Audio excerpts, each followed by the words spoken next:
Are we live? Can you all hear me? Oh, YouTube's done something. Okay, hopefully everyone could hear me and see me. I really have no idea what I'm doing with live streaming.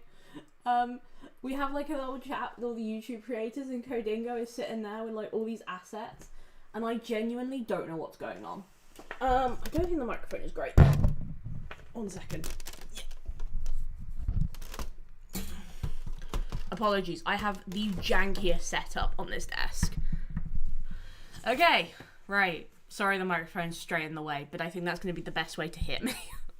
I promise I'll be a pro streamer eventually. Hey everybody! Hello! Right, where is everyone from? I wish to see. Where are you all from?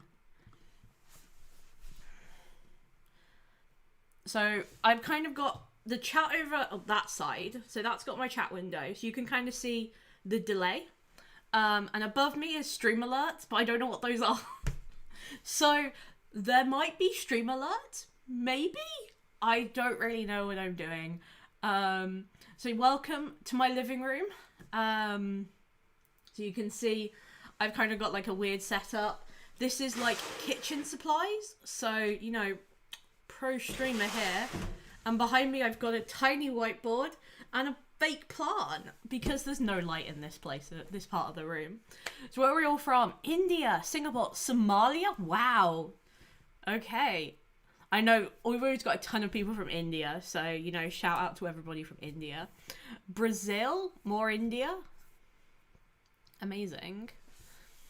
It's so cool that I'm able to reach so many people from around the world. Like, genuinely, it's incredible to think that you guys are all in, like, completely different countries. It's so cool. So, what are we doing today? Well, I have produced now 2 videos on GraphQL. And I wanted to know if you had any questions. You can ask questions about this. You can ask questions about bug bounties in general. I saw some in the chat, so I have prepared some questions. So we can also do that. I'm very sorry if I mispronounce your name. If I mispronounce your name, please do tell me the correct pronunciation. I don't want to mispronounce your name. I'd rather get it correct. What else have we got here? Pakistan, Myanmar, Spain, Algeria. Wow. Hello, everybody. I should say hello. Hello to everybody. Oh, Greece as well, and Nepal. Thank you very much for all joining me today. I really genuinely appreciate your spending your Saturday talking to me instead of doing something far more interesting. So we actually have some like time together to just chat because the live stream isn't supposed to go live until 1. So in like a minute. And then it's 5 minutes before everybody else joins us. So we're like the pros here. Oh, I should probably post this on Discord as well. This is going to happen a lot. I'm really sorry. I'm not good at streaming. This is all very new to me, so if something seems off, please do tell me. I genuinely appreciate feedback and people telling me that this isn't working or that isn't working. Oh, thank you for saying I look nice. I literally just woke up and got out of the shower, so this is not the kind of pro level streaming. I'm sure other people have like makeup and stuff. I don't even wear makeup, so this is what I look like every day. Right, let me put out a notification for people on Discord. Oh yeah, really sorry about the keyboard. I like the like feedback. It's blue switches, so click click click click click click click. Notifications. I'm live. Okay, right, so I'm going to start out with some of the questions that people put in the chat that I saw and I didn't think I could answer very well. But, you know, if you have more questions, you please do, like, let me know, like, genuinely. So one thing I think came up a lot was, like, having a bug bounty roadmap. I'm actually going to just put my face at the bottom of the screen. I know, really good at streaming. Actually, this is much less likely to have stuff in it. So a lot of people ask for like a bug bounty roadmap, and I actually might make a whole video on this because I think there's quite a lot to say on this. And yeah, I think genuinely someone needs to say it. But in terms of what you need to learn and where I'd suggest learning it, the first thing you need to learn is the microphone a bit low. That's fine, I can increase it. Properties.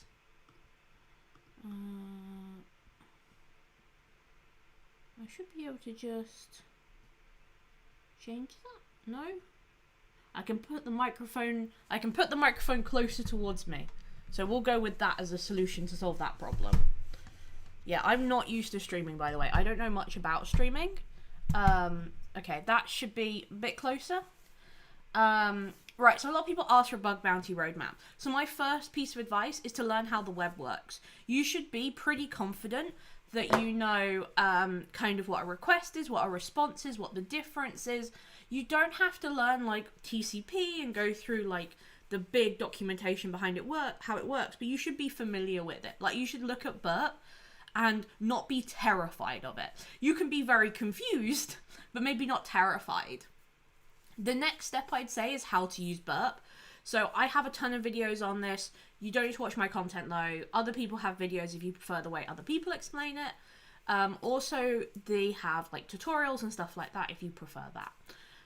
So what you should be familiar with at that stage is like not being like overwhelmed when you open Burp. You should kind of have an idea of what all the tools do and how they all work and kind of be able to piece that together in your brain to kind of understand how best to use it.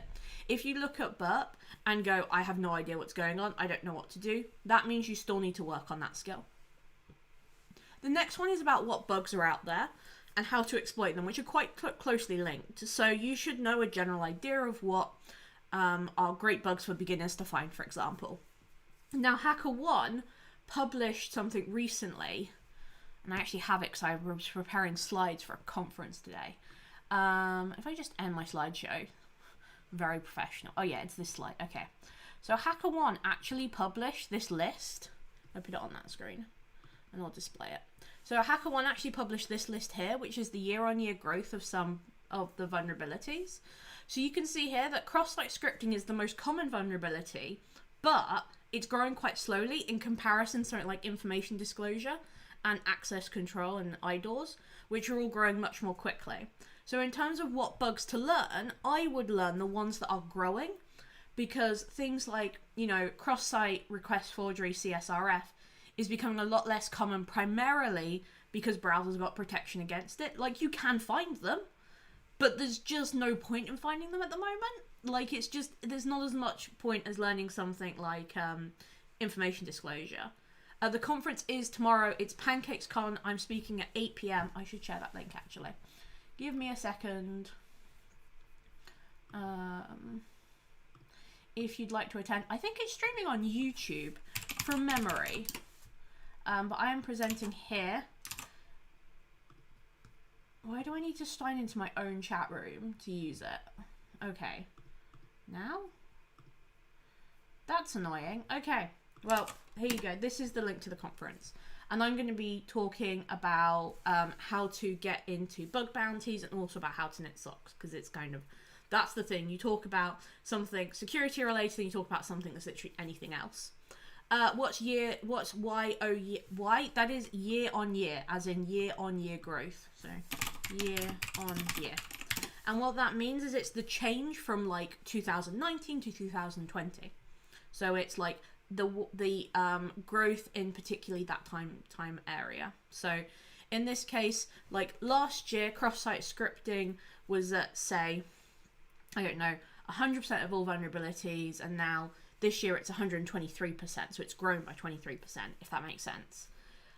We don't know the actual numbers because HackerOne doesn't publish the actual numbers. They only publish the like list, and then they publish the year-on-year growth. But in terms of what you'd learn, I would suggest learning anything that's currently growing. Like, you know, information disclosure is 65%, very much worth having a look at. Access control issues, 53. Like CSRF, I would say, you know, probably not worth looking at. SSRF is growing a little bit more, but primarily this is likely driven because they're so difficult to find, same as code injection. Like, beginners are currently winning at the moment on some of the platforms because so many of the bugs are like beginner friendly bugs versus things like SQL injection, code injection, SSRF, which are much more advanced bugs, becoming like still at kind of at the bottom. So that means we're doing quite well as beginners.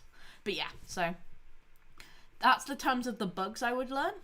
The next thing is how to exploit them. Now, In terms of my roadmap, you can do that in kind of any way. I mean, you can watch my videos. What I would really suggest is creating a knowledge base. Now, I actually have a video coming out on how to use Obsidian for doing knowledge base management, which is still in like the conception stage. It's coming out in I think 2 weeks is my plan at the moment. But I'm going to be talking about how to build up your bug bounty knowledge base and how to develop that. Can I put the chat on the other? Yeah, sure. Let me just... Oh my god. You want to put it below my face? Okay. I think it then needs to be... I'm so bad at this. Let me see if I can... Because also it looks terrible. This is like... I know what I'm doing. Font settings? I would like to make that font black. Thank you. Okay, hopefully that's fixed it. I don't know. Can someone put something in the chat, see if it works? In terms of like then kind of how to exploit them, you can watch my videos. What I really suggest doing is building a knowledge base and having like a signs of bug. So like how do someone like me who knows kind of a bit more confident in bug bounties, how do we know to look for an IDOR? How do we know to look for XSS? And really making sure you capture that in your notes, because that'll be really, really important for like using your notes in a really productive way. And then you can start to put on how to exploit them. So when you... Wait, there's one more thing. Yeah, sure, we'll put that there. So when we talk about how to exploit them, what we're really asking is, you know, how do we, when we find the bug, when we know we found the sign of a bug, how do we actually do something with that? So that is all about watching stuff, taking notes, and actually using your own personal experience as well, which goes on to number 4, which is to practice. Now, practice is really, really important, and you can practice in 2 ways. One is you can do labs, and you can do CTFs, and you can do all those kind of things. And the second thing you can do is you can actually hack stuff. So making sure you capture those notes when it happens is really, really important. And I will say, my own personal crusade, you do not need to pay to learn bug bounties. You do not need to pay for a course. You don't need to pay for software. Quite a lot of this you can learn for free. You don't need even like a degree, right? One of the kind of joys of bug bounties is actually you can learn it completely for free, and you can be successful without spending any money. So you do not need to pay. Do not be fooled by people who are selling you courses to pay for something.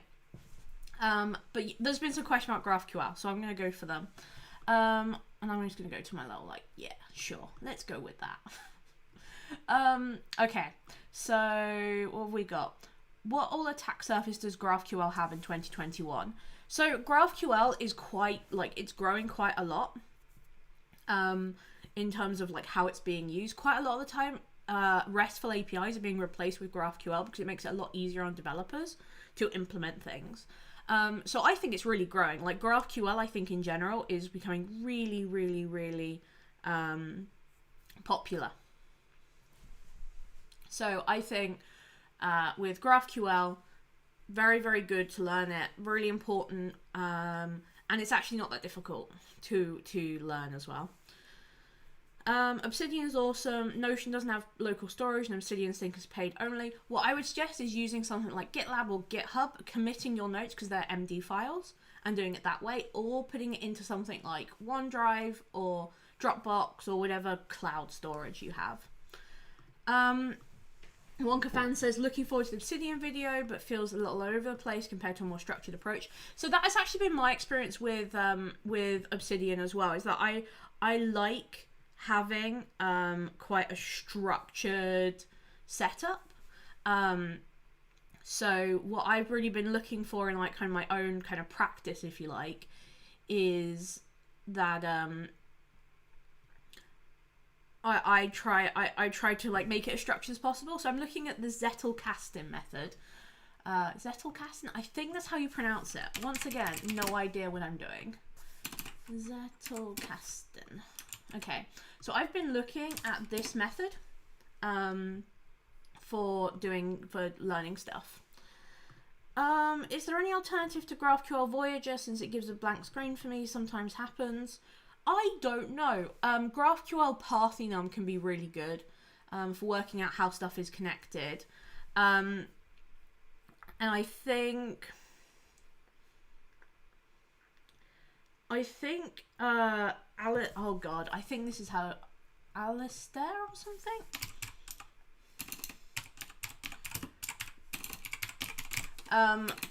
InQL will generate stuff for you, but I was thinking of Altair. This is a great GraphQL. Oh God, this is a great GraphQL. But really what you want is something that can generate the documentation for you, and InQL can do that as well. Araful says, I can't message you on Twitter. Yeah, my Twitter DMs are turned off because people were being very abusive in them.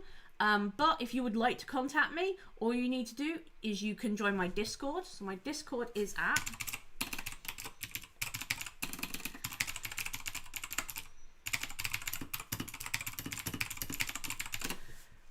or you can just send me an message that's like, hey, can you DM me? And then I'll open up a DM.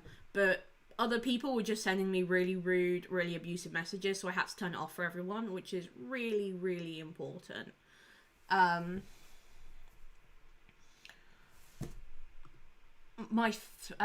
does information disclose bug work? Can you explain a little? Yeah, so the information disclosure is essentially being able to access something you shouldn't. And that is really, really subjective. So what I would do is I'd go and learn what GDPR is, General Data Protection Legislation in the EU. GDPR, and what it includes. And that'll give you an idea of what kind of data might be considered sensitive. I wouldn't read that though, because that is the actual legal definition. GDPR sensitive data. Is this a good source? Yeah, so this is a good place to start. So GDPR is one of the strictest data protection legislations in the world at the moment. So if you look at that, and then if you see any of that personal data, that's when you should be thinking information disclosure. Otherwise, it's literally just, in terms of methodology, it is look and see if you find something weird. So it's normal functioning of the application, which reveals personal data or some other kind of sensitive data. You can also do things like look for secret keys, secret API keys. In terms of what we're talking about with API hacking, it tends to be personal data. My 3 best tips on GraphQL. Okay, let me have a think. IDLEs still exist in GraphQL, just check everything. 2 is don't get scared, but do learn the syntax and try and understand the kind of queries that's being sent. And 3 is make sure you kind of plot out what the business logic does, because I've found more business logic bugs in GraphQL than any other API. So Touching the Earth says, I've been reading resources and practicing from Portswigger, HackerOne CTS, Hack the Box. Is that a good start? Absolutely, that's a great start. Like, lots of kind of different platforms. I like that most of them are also free as well. Yeah, you're doing great. Like, don't change anything. Is the course by Nahamsek worth it? In terms of people I trust the course from, I trust Nahamsek the most. He legitimately works for HackerOne. He works in the industry. So I'd recommend like him, just on the case that he knows what he's talking about. I wouldn't just trust random Udemy courses, or even from other creators who, like, I think we actually had a discussion about this on Twitter about how do you know if someone's actually a professional. Like somebody like Ben, who does talks, who runs conferences, who works for HackerOne, that he's obviously quite knowledgeable. It's people who have like no other things they do, which can be quite suspicious and bad courses. Joplin has a sync option with Dropbox. I didn't know that. That's really cool. My chat is way different. Is this stream somewhere besides YouTube? No, because I don't understand Twitch. I'm very sorry. I am trying to learn it, but I'm just not good at Twitch. But I understand YouTube. So no, but I'm hoping to do more stuff on Twitch when I understand it. Codingo has like this really complicated setup and it scares me. Any prerequisites for learning GraphQL? Yes, how to read JSON. So JSON, which is, or JSON, so JSON, which is these curly brackets. Being able to read that and be kind of comfortable reading it, I think, is a key skill for GraphQL. Please make something about recon access control. Yeah, I'll add that to the list right now. Let me just broken access control. Oh, bugs that we can chain with GraphQL.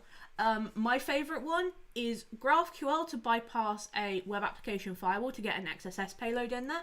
XSS chained with CSRF to do something like change someone's password, and then use that to do an account takeover. So you can go from like GraphQL to like P1 really easily. How will we get a bounty for broken link? So broken link hijacking is usually when you can demonstrate some impact. And this applies like almost on every bug bounty platform. The more impact you show, the more you will get paid. Like even in like Bugcrowd where it says like, you know, this will be a P3 or this is a P4 or this is a P1. Like that can change depending on what impact you show. The more impact you show, the more you'll get paid regardless of what the VRT category is.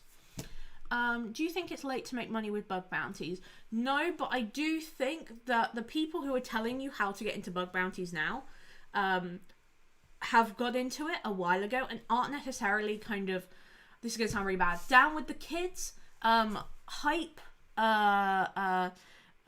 lit fam, I don't know. They're not necessarily going to be in the same position you're in right now. So I don't think it's too late, but I think the way you'll learn will be very, very different. Like 100% when you like look at like the kind of bugs that are now available, they're very, very different. Like it's not as simple as putting script alert 1 anymore.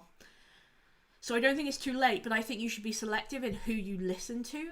And if you look at my content and go, Katie, I think you're really out of touch, then you shouldn't be watching my content. I don't think my content is out of touch, but you know, I can be wrong and I can lose touch and I can lose it. So, oh, this is a good question.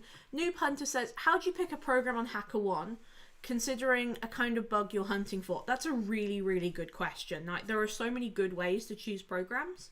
Like whether or not you pick one you've got a private invite for, whether or not you pick one that interests you. Quite often the first thing I do is I just like, do I know what the website is already? So I've hacked on Uber before and I already know Uber, like I understand it. So being able to hack it is quite easy for me. Especially when you know what the kind of the flow is through how you get an Uber, right? You open up the app, you type in where you want to go, you wait for a driver to contact you. Because I know that, it makes hacking it really easy because I already know what the business logic is. And quite a lot of the way I hack involves like functionality and business logic more than, you know, I'm going to spray XSS payloads everywhere. So for me, quite a lot of what I pick, first of all, is does it interest me? I'd really love to hack something AI related. Like I have a PhD, literally. You want to see my PhD, right? I'm currently using it as a laptop stand. Yeah. Slap PhD. This bad boy holds so many words. Like so many pages of like stats and text and let me see if I got a good graph here.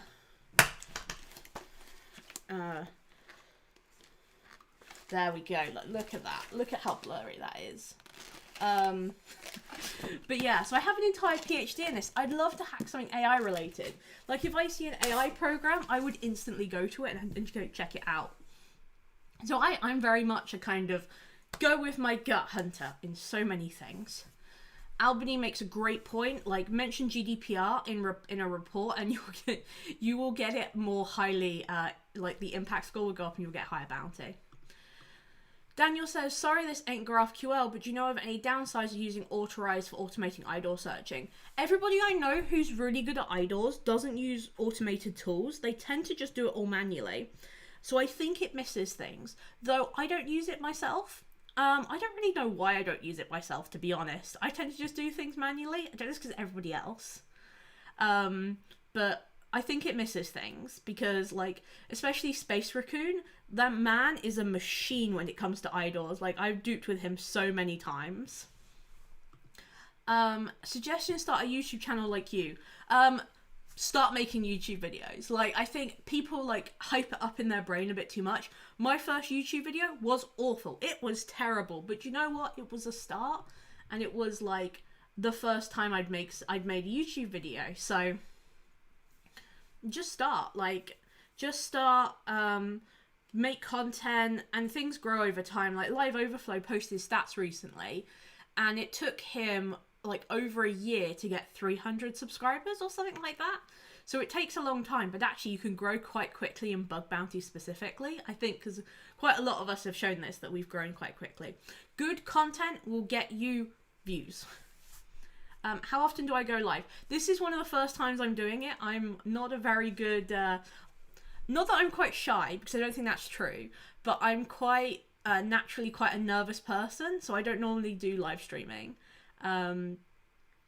So this is something that's new to me, and I'm trying to experiment. I'm trying to make my content a little bit more interesting, and maybe doing Q&As might make it more interesting.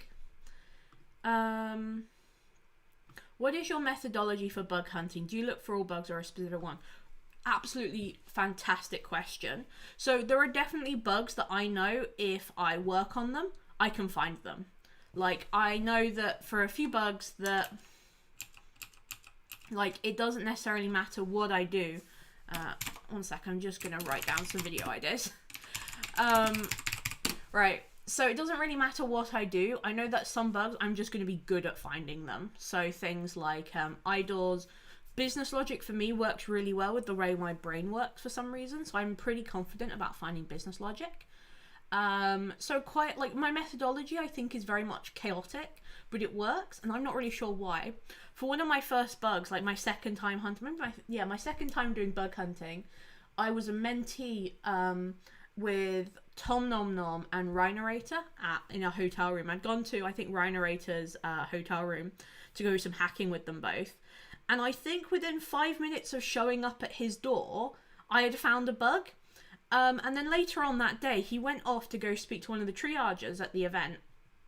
And by the time he got back, I'd already found another bug, and he was gone maybe like less than 10 minutes, and I'd already found a bug, and that was a GraphQL bug. So, like, I think my methodology is chaotic, but works for some reason. Oh, good question. Do you think it's better for a beginner to start with a less populated program so you can test the app better? And it will not be secure, so it could earn you a lot of money. I absolutely think that's an approach you can take. Like, looking at what people aren't hacking can be really good, but make sure you look at responsive security teams, because you really don't want your bug to be stuck in triage for like 6 months, because that has happened to me and it is not very nice. It is very, very demotivating. I'm doing well. Thank you very much for asking. If you get nervous while recording, the easiest thing to do, and this is like goes for anxiety in general, so I have legitimately like diagnosed anxiety by the doctors, and the way I get over it is by just forcing myself to do it anyway. Like, I get really, really anxious, I get nervous. The first time I gave a presentation, right, I put my hand up to kind of like look at my demonstration, and my hand was going like this. I was shaking. I was like, I'm just going to pop my hand down and continue like nothing's happened. Being confident and pretending you're confident, nobody can tell the difference between those two. So just pretend to be confident and people will believe you. What else have we got? Thoughts on doing web dev projects before starting bug bounties? Great idea. I am by training. So I learned to program when I was about 7 to 9. I learned to program. And I had learned, like, I was really into Neopets as a child, so I wanted to make my own Neopets site. And if you've ever played Neopets, it was full of, like, marquee tags and very, very ugly, but I really wanted to make my own version of Neopets. So I learned HTML, I learned CSS a little bit, and I learned some JavaScript from that. And I learned how to make websites by about the age of 13. And by the age of like 13, 14, I had already started taking paid jobs to make websites for people. Now, when I was about 15, 16, probably a bit earlier than that, probably more like 14, 15, I then learned PHP. So by the time I had gone through university and I'd done PHP kind of academically, I'd already been doing PHP for years, right? Nearly like 10 years, because I started university kind of late. And now I can bring to my bug bounty all this experience about how websites are built. And what I say is I can kind of see through the code. Like, I don't see like the page as it is. I see the infrastructure and the way it would have been developed. And this to me was like a huge advantage for like how I think about everything and how I like switch my brain into gear, essentially. So it was a huge help for me. So I definitely recommend learning web development, even if it's just making like 1 or 2 projects, even if it's just making like labs to kind of improve your learning. Like if you can see how other people like break stuff, you can break stuff as well. So I think learning web development is really important. If introspection is turned off, how do we proceed? So there are bugs in GraphQL regardless of being introspection. Introspection is just a way to recon it. So you have to use another approach. You can use word lists. You can use word lists. You can use FFUF to do that. My suggestion though would be instead to press every button and test it as if you're testing any normal application, right? So you have okay, this is getting called and it's a reset password functionality. What if I change the ID? What if I change what if I change the results that get called back? So instead of thinking like introspection means I have to hack every GraphQL API endpoint, instead using that, using like clicking buttons in order to gather those endpoints in the first place and testing it as you would normally. And that is my general advice for like GraphQL hacking in terms of like if introspection is turned off. Bearing in mind that introspection is a feature as well, like introspection alone is not a bug. It's actually a feature of GraphQL. So just bear that in mind. If you do try and report just introspection being turned on, it may not be accepted. It may be NA'd.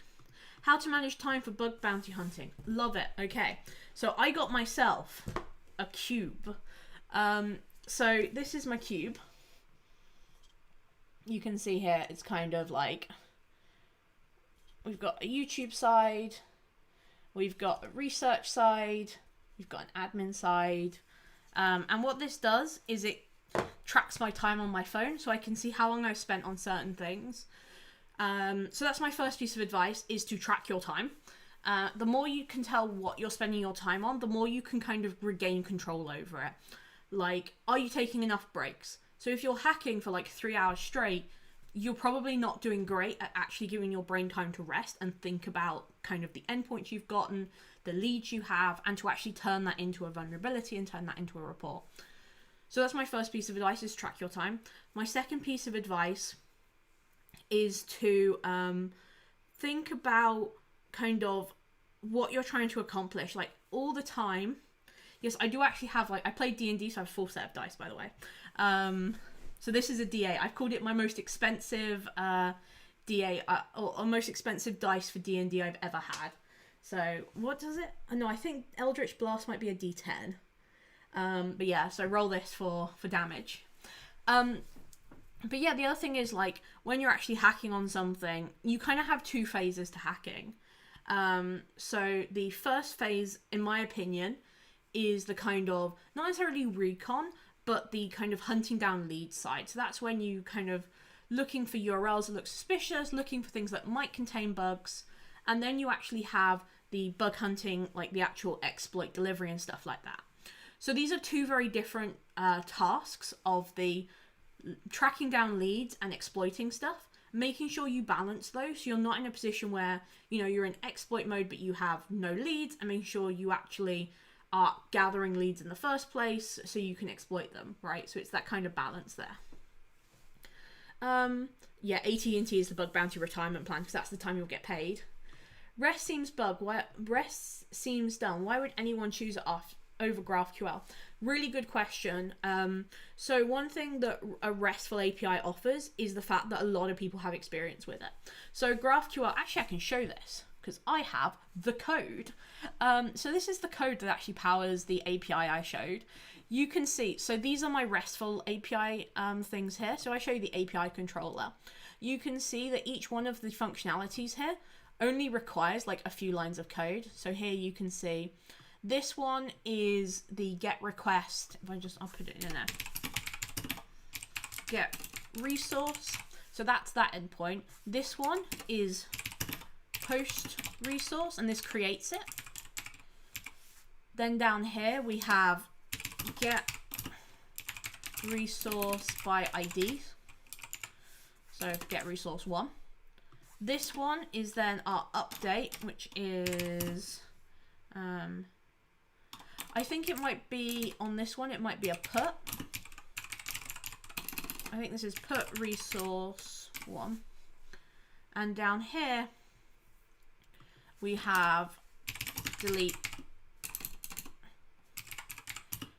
resource 1. Yes, my lab/website is available. It is called Generic University. It's available on GitHub.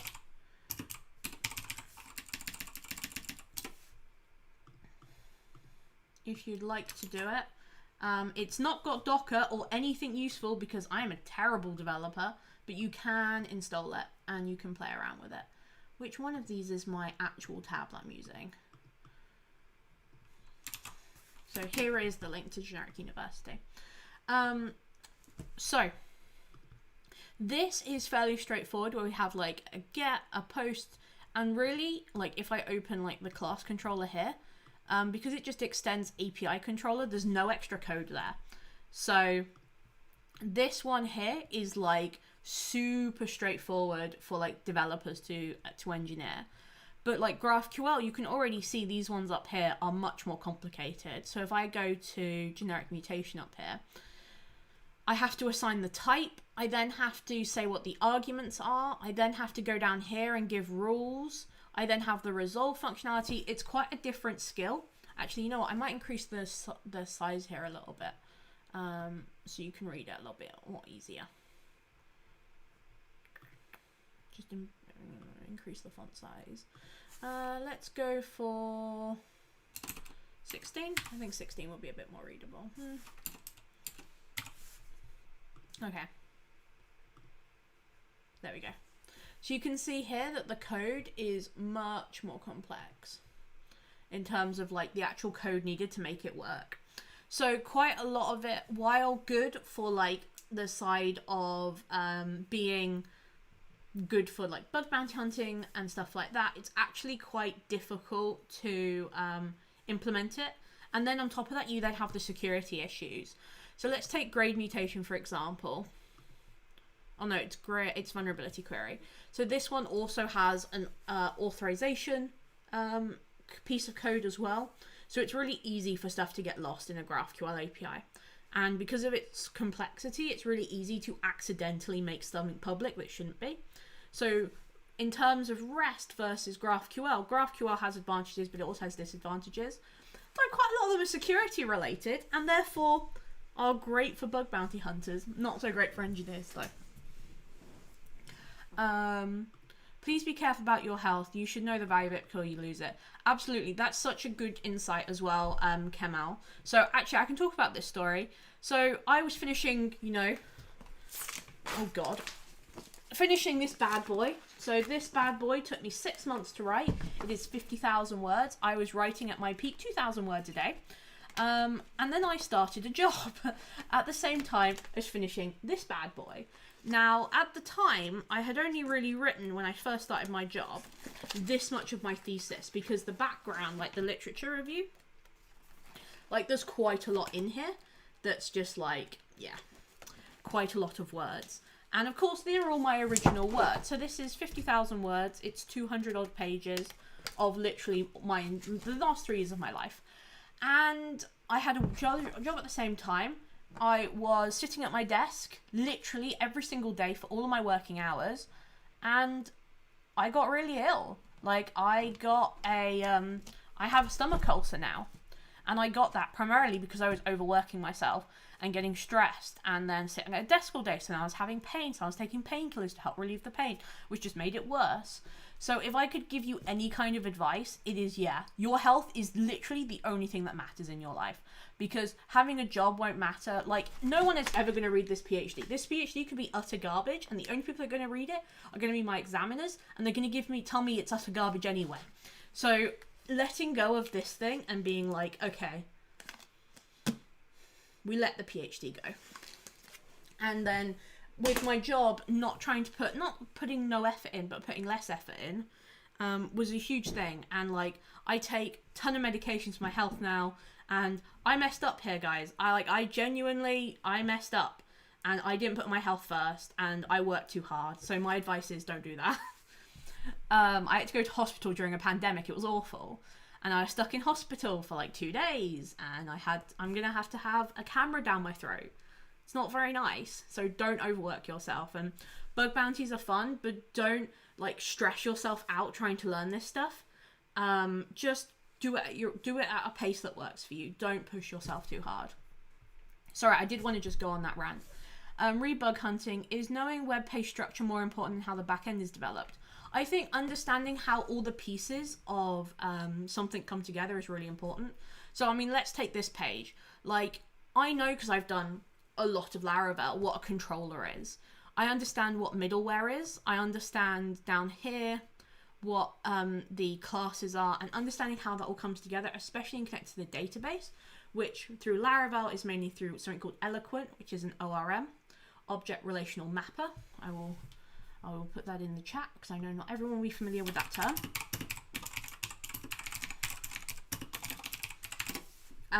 That's super important for understanding how something is actually built in Laravel. GraphQL was developed by Facebook. Yep, it was. So it's quite well used in Facebook. It's also used in HackerOne. Fun fact, quite a lot of their API is built on GraphQL. Which application did you use to write that PhD? I used Latex, and it was awful.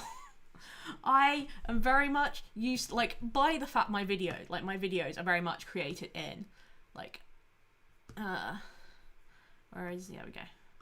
Like, judging by the fact my videos are all created in PowerPoint, I'm very much like a Windows Word kind of person, so it was awful. But I used Overleaf, to do it online, so I wouldn't have to install it, and then it stopped working, so I had to install it anyway.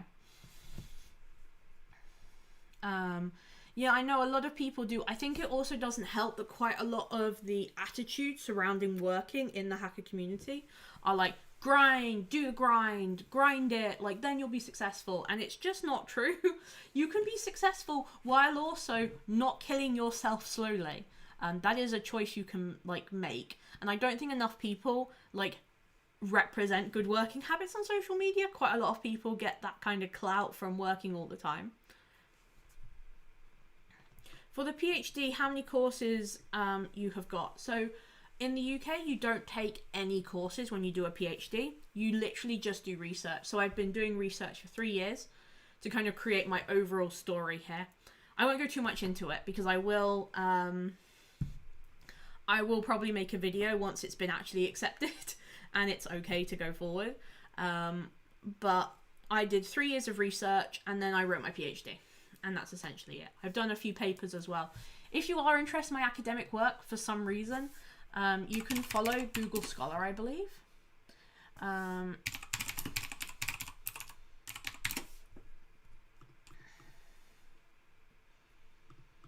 you can see the papers I've published here, if you care. I'm going to do some more research, I think, on some more bug bounty related topics, but I will share them on Twitter when they're interesting. May you explain what cross-origin sharing and vulnerabilities in a video later? Yeah, I'll add it to the list. Pause video.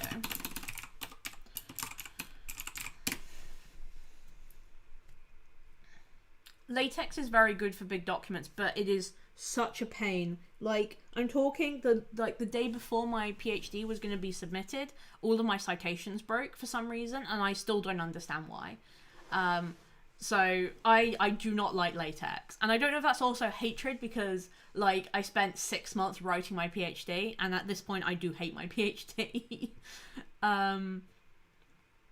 So it might just be because I don't like it. Yeah, I hate try harder. Try harder is not the method you should be using. It is try. Like just try. Like if it doesn't work, it doesn't work. But just have a go. Albino Wax has a good talk on cause. I haven't actually watched that talk. I'm gonna steal. I know that wasn't to me, but I'm gonna steal that.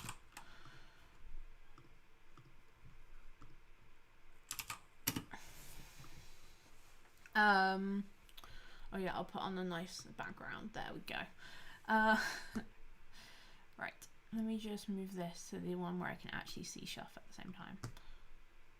Okay, that's fine. What am I looking at? So your research was about NLP for security. Yeah, so what we were trying to do is we were trying to take reports from insider threat incidents.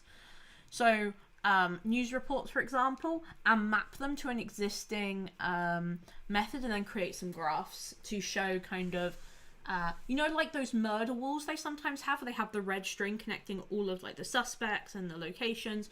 We wanted to create that, but using NLP completely. And it worked. So great. We're having a hard time getting some of the papers published though. We've just put in one paper to be published very, very soon. So hopefully they'll accept it. How do you query data in GraphQL by get method? You would do get GraphQL query equals whatever.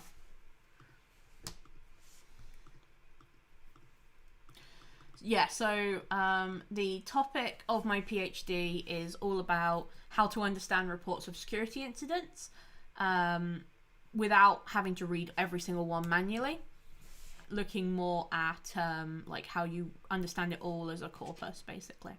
If you want to see like a bug bounty example, some of the kind of traditional examples for in this kind of area would be things like detecting duplicate reports. Other things would be things like, you know, being able to map, if you have like an entire report which hasn't got like, any of the subtitles or headings like impact and POC, being able to automatically extract that even if they're not like labeled as such. So like I'll be honest as well, I have taken a massive break from bug bounties in the past like few months while I was finishing my PhD. There's no problem with taking a break. Absolutely. If you want to take a break, you take a break. You deserve it. I had to take a step back just because, like, turns out finishing a PhD is quite challenging. I'll start there. And also, I just didn't have the time to keep it up. I mean, even now, I still call myself an occasional bug bounty hunter because I can only hunt occasionally. Though I am hoping, like, now I've got a job and I'm not also doing my PhD, as soon as I have my Viva, I will then have the energy to do both YouTube and bug bounty hunting more. And plus, with the pandemic, I think everyone's struggling with the pandemic. Like, I haven't been outside in a while, though I have got my first COVID vaccine, which is good. I'd love to do a video on regex, actually. There's a video on my Patreon? Yeah, my patrons have a slides for a regex video. Regex and grep. Oh, and introduction to bash scripting is what patrons also have at the moment. Though I haven't actually like fleshed out that video properly. So identifying duplicate reports, won't there be a lot of false positives? Well, the idea would be there wouldn't be. So I guess I could sort of talk about NLP for a bit. So with natural language processing, what we're trying to do is basically create a signature of what a report looks like. Now, what makes a report unique? So what you might have is a URL, so the actual endpoint that's affected, potentially the steps to exploiting it, the steps to potentially looking at like other issues, so what the impact is, for example. Now the question is, how do you then kind of put those together and create a unique signature for it? And there can be false positives there, but the idea is that you would train an algorithm with the idea that there will be false positives in mind. So, for example, if you're looking at, I don't know, at a POC, for example, if there's screenshots, NLP can't understand screenshots. So how do we actually approach that? There's a lot of issues in there, but you would kind of then say, like, train the algorithm with that in mind. I would wish I could show images from my PhD. Did I publish them in the end? I think I might have, thinking about it. I think it's in this paper.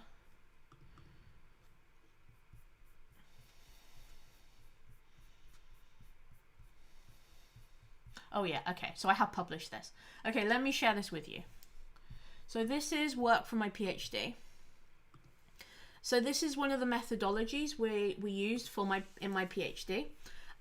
So we start out with a known insider threat model. So we label a portion of like documents that are just natural language, so like human language like you and I, and map it to a known insider threat model. So that way we can identify what a signature might look like.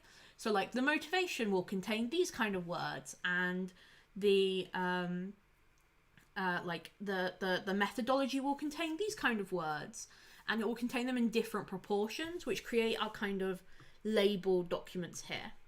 When we then apply this topic model, it doesn't really matter what a topic model is, but it's a way of mapping out. Do I have an image of that? I might have an image of it in the other paper.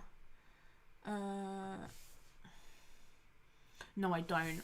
Do I have a topic model example? Oh yeah, okay. So what the topic model has done here is map these sentences together, even though they come from different reports. So this first one is like how the insider managed to avoid detection. So we have first that none of the co-workers believed she seemed to be suspicious. She said it was from an inheritance. She was caught. No one believed it to be true, especially because she was so generous with everyone. So we can see like recurring themes coming up, which is generosity, gambling. People believed her, and people were a bit suspicious, but just didn't really question it that much. And over here, you can see more like talking about the methodology with computerized systems, new computer systems, manipulating paper-based records, and she helped IT install a new computer system. So this then becomes our kind of like, this is the label, which is attack step goal. Doesn't really matter what that means. But we can see these sentences belong to different reports, but they're about the same thing because they use very similar language.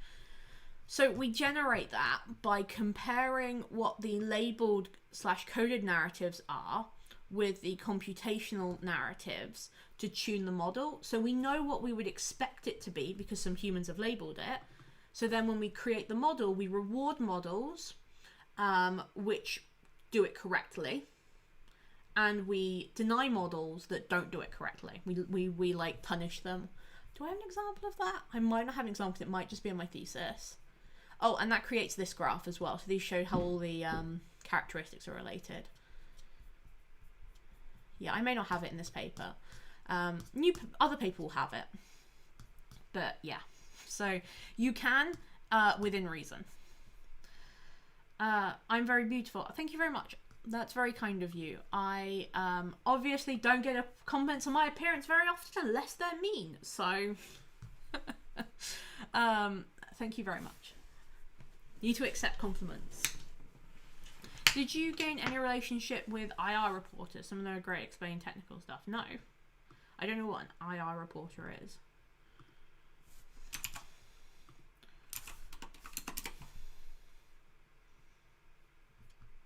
Still no idea what it is. I googled it. Please tell me what that is. And once my PhD is done, I will do a full video explaining what on earth it was about and why it's important, because there's quite a lot you can build on this. And in fact, bug bounties was actually mentioned in my conclusion and future work as a possible route it can go down and how it could help people. So also conspiracy theories. I like conspiracy theories. I think they're interesting.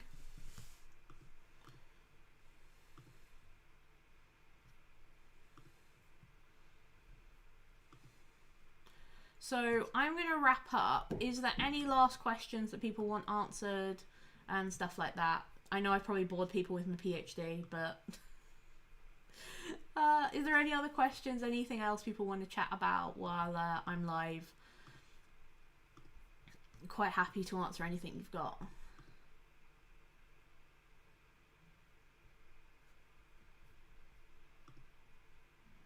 Did I not do this properly? No, I did do it properly. No, we're fine.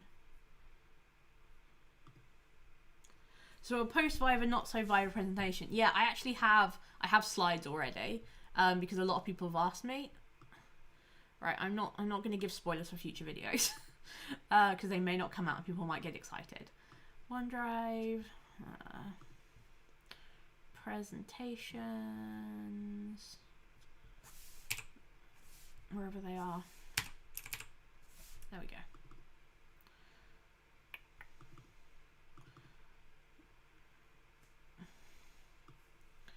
So I actually have this entire presentation on like my PhD.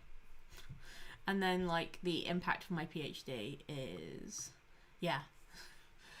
Everyone at work knows about like my YouTube channel, and it's so awkward. They're like, oh, I really love your YouTube channel, Katie. It's like, thanks, please don't watch it. I'm really sorry if I work with anybody and you're watching right now. It's very awkward for me.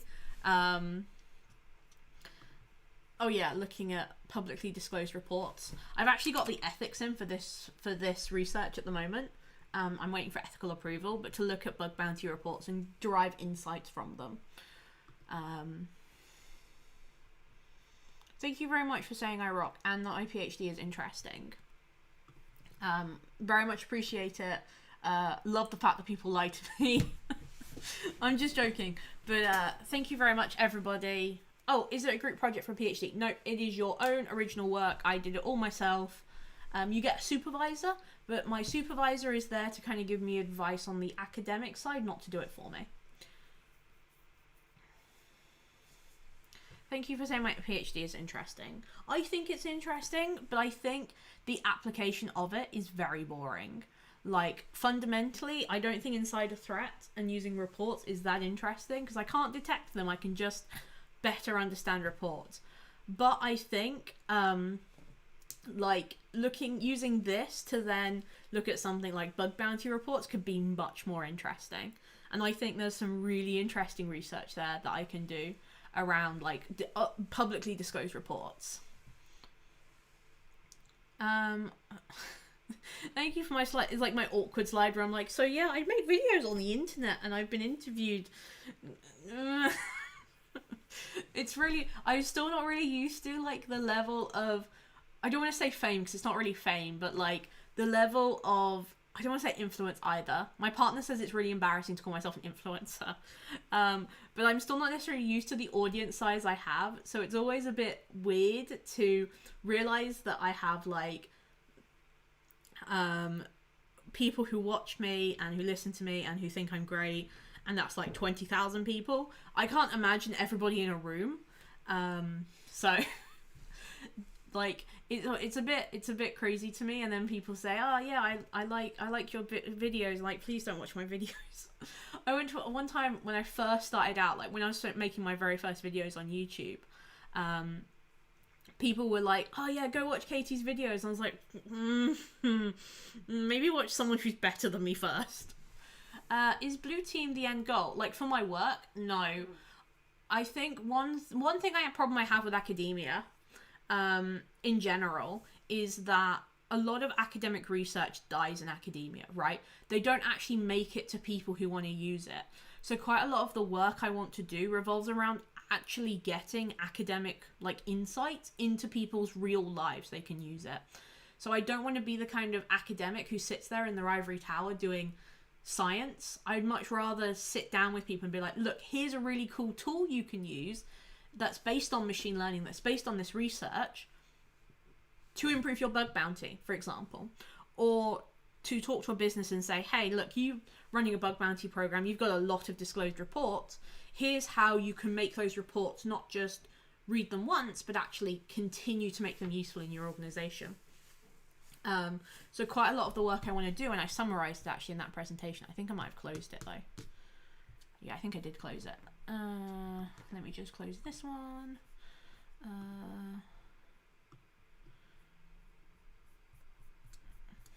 Like I made like a little summary of the work I want to do. So fundamentally, I want to make sure that my research is relevant to the wider cybersecurity industry, focuses on supporting existing practices rather than trying to supplant them with something else they won't use, to better communicate risk and mitigations, to leverage really my domain knowledge in like bug bounty hunting and making educational content, to really look at what we can do in the future and how we can actually, like at a university level, educate people to get them jobs, not just to teach them like random skills. And importantly, do interesting, important work. So like, I don't know if you've seen this, but this is a slide of all the cybersecurity domains. I'll put that in the chat actually, because I think it's a really interesting slide.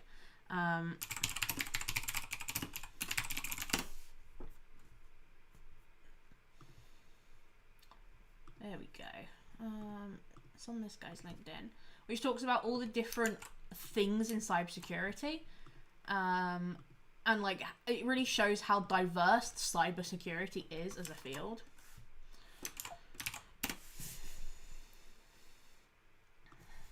But yes, I'm going to go. Thank you everyone for joining me today. I hope that you found this interesting and somewhat good.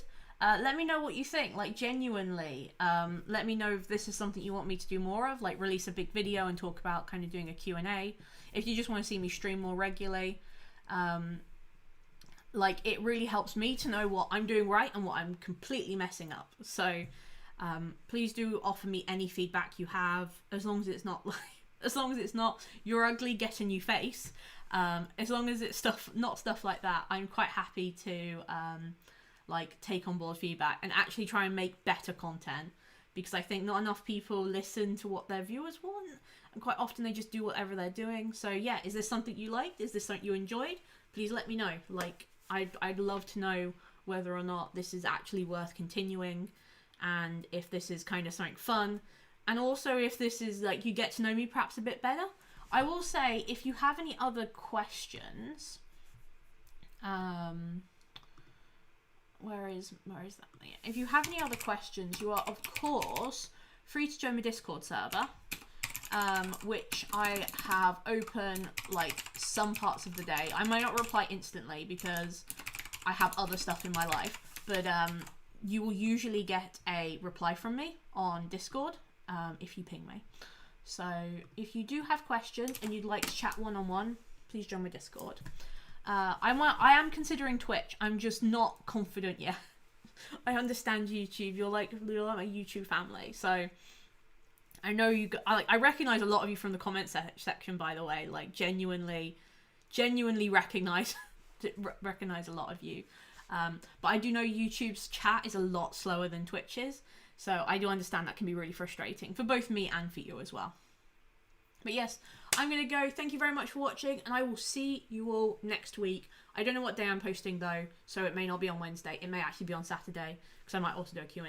So bye everybody. Have a great rest of your weekend. Take some time to relax. Don't do bug bounty all weekend. Take some time to chill.